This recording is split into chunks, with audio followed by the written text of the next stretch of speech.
Hello, dear students. Thank you for subscribing my channel.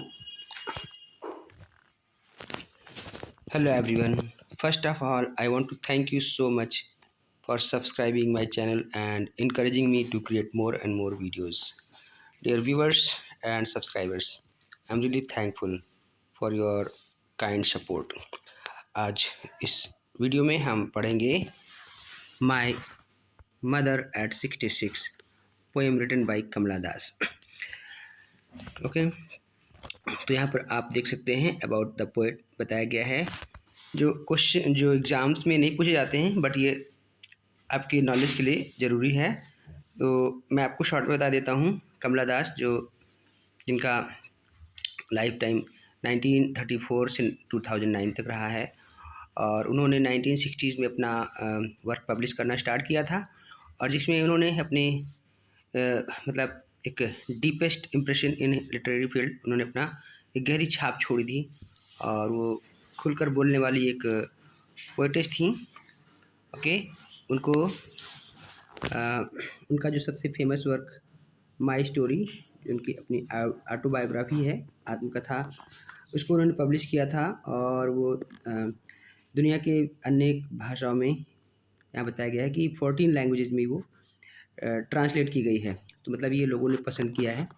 Okay, इनको Indian Sylvia Plath के रूप में भी जाना जाता है, जो कि एक अमेरिकन पोएटेस थी सिल्विया प्लाथ, और ये बहुत फेमस थी, इसीलिए उनकी फेमस से कंपेयर करने के लिए इनको सिल्विया प्लाथ का दर्जा दिया गया है। ओके, बात करते हैं हम अबाउट द पोएम। तो अबाउट द पोएम बताया गया है कि on a Friday morning, the poet was going to Cochin airport from her parental home. अपने पेरेंट्स के घर से वो कोचीन एयरपोर्ट की तरफ जा रही थी। वहाँ पर उनकी माँ साथ में बैठी हुई थी, ऊँघ रही थी और उनको देख करके ऐसा लगता है कि वो बुजुर्ग महिला एकदम लाश के जैसे थी। तो इस बात को लेकर के वो बहुत ही इमोशनल हो जाती हैं और अपने बचपन के दुख को याद करती हैं कि कैसे पहले भी उनको इस बात का डर रहता था कि माँ से हम बिछुड़ जाएंगे तो कैसा होगा। ऐसा करके उनकी फीलिंग्स को उन्होंने इस पोएम में एक्सप्रेस किया है। तो चलिए हम फटाफट पोएम के मेन पार्ट पर चलते हैं, जो बहुत ही इंपॉर्टेंट है आपको समझने के लिए। तो मैं आपको एक्सप्लेन करता हूँ। आप देख सकते हैं यहाँ पर दिया गया है, driving from my parents home to Cochin last Friday morning, I saw my mother beside me doze, open mouthed, her face ashen like that of a corpse, and realized with pain that she was as old as she looked, but soon put that thought away. I looked out at young trees sprinting, the merry children spilling out of their homes. But after airport's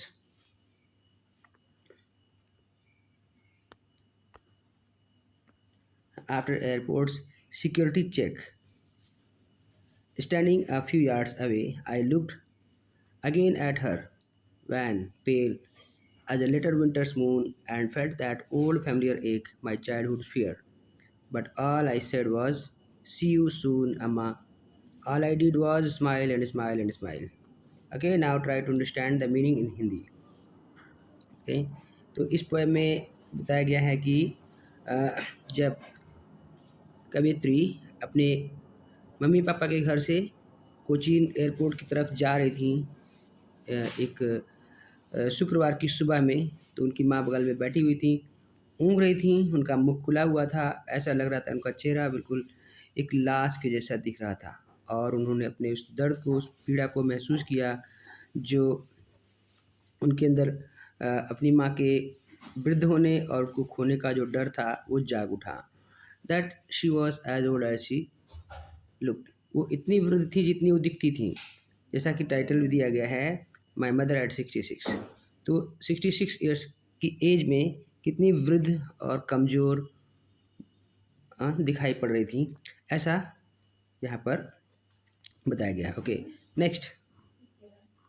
हाँ, family, हाँ, but soon put that thought away, शीघ्र ही उस विचार को मैंने अलग हटाया और देखा बाहर जो छोटे पेड़ तेज़ी से पीछे जा रहे थे और बच्चे खुशी से घर से बाहर निकल रहे थे।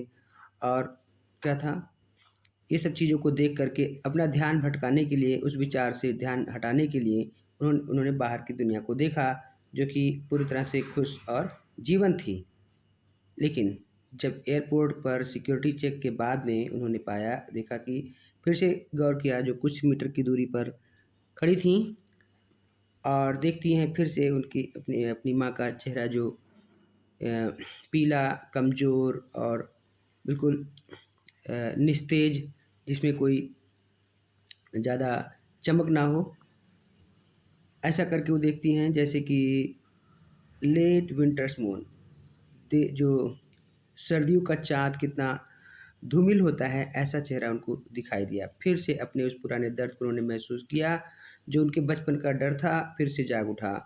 लेकिन ऐसे हालात में, ऐसे भावुक पल में उन्होंने कहा, सेड सी यू सून अम्मा, कि माँ फिर से हम मिलेंगे, ऐसा उन्होंने आश्वासन दिया।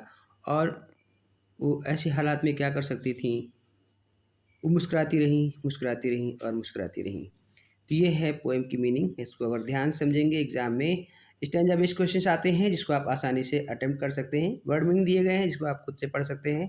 और यहाँ पर आपको सेंट्रल आइडिया, ओके, यहाँ दिया गया है। मैं फटाफट इसको आपको रीड कर देता हूँ, आप इसको ध्यान सुनिए। ये बहुत ही ध्यान से इसको आप समझिए, क्योंकि एग्ज़ाम में आते ही आते हैं। आप अगर 2-4 बार सुनेंगे तो ये आपको याद हो जाएगा। The central idea of the poem my mother at 66 by Kamala Das. अच्छा, एग्ज़ाम में लिखते समय आप ध्यान रखेंगे कि इसको आप अंडरलाइन ज़रूर कर दीजिएगा, ठीक है। यहाँ नहीं अंडरलाइन किया गया है, जो कि एग्ज़ामिनर पर एक अच्छा प्रभाव डालता है और आपको नंबर ज़्यादा मिलने के चांसेस होते हैं, नंबर कटने के चांसेस कम होते हैं। ओके, तो बताया गया है कि the central idea of the poem my mother at 66 by Kamala Das revolves around the poet's deep emotional response to her mother's aging and the fear of losing her, fear of separation, you can say. The poet observes her mother dozing beside her and is struck by how old, pale, and lifeless she appears, like a corpse. This realization fills her with childhood fear and anxiety about separation and death. Although she tries to distract herself by looking outside at the lively world, the painful thought remains.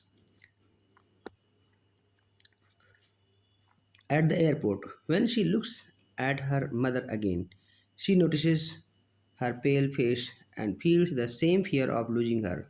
However, instead of expressing her sorrow, she smiles and reassures her mother, hiding her true emotion. Okay, the same central idea in Hindi, to understand it better, is given here. Okay, उस central idea यहाँ पर हिंदी में दिया गया है। आप इसको ध्यान से पढ़ सकते हैं, समझ सकते हैं और अपने वर्ड्स में भी लिख सकते हैं। I hope for today this much is enough. Okay, thanks guys for being on my channel and supporting me. Keep commenting and responding. See you soon in some other videos. Comment me how do you like this explanation, please. आप ज़रूर comment करिए कि कैसा लगा, कैसा आपको ये समझाया जाना, ये व्याख्यान कैसा लगा। फिर मिलते हैं अगली वीडियो में, तब तक के लिए बाय बाय।